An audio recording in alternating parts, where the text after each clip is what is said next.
அனைவருக்கும் வணக்கம். உழவர் உழைப்பாளர் கட்சியினுடைய நிறுவனரும் தமிழக விவசாய சங்கத்தினுடைய தலைவருமான நம்முடைய அன்பு தலைவர், பாசத்தலைவர், போற்றுதலுக்குரிய ஐயா சி. நாராயணசுவாமி நாயுடு அவர்கள் கோவை மாவட்டம் தான் வாழ்ந்த வெய்யம்பாளையம் கிராமத்தில் விவசாயினுடைய உரிமைகளை மீட்பதற்காக 5 நபர்களை கொண்டு ஒரு சிறிய விவசாய சங்கத்தை துவக்கினார்கள். அந்த விவசாய சங்கமானது நாளடைவில் வளர்ச்சி உற்று தமிழகம் மட்டுமல்ல, இந்திய தேசம் முழுவதும் நம்முடைய தலைவர் பின்னால் கோடிக்கணக்கான விவசாய பெருமக்கள் அணிவகுக்க துவங்கினார்கள். விவசாயிகளுடைய உரிமைகளை மீட்பதற்காக பல்வேறு போராட்டங்களை நடத்தினார்கள். அந்த போராட்டங்களைக் கண்டு அன்றைய ஆட்சியாளர்கள் மிரண்டு போனார்கள்.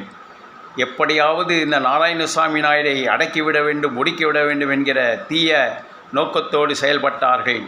அதன் விளைவாகத்தான் பல போராட்டங்களில் கலந்து கொண்ட நம்முடைய விவசாய பெருமக்கள் 64 பேரை சுட்டு வீழ்த்தினார்கள். நாடே கொந்தளித்து போனது.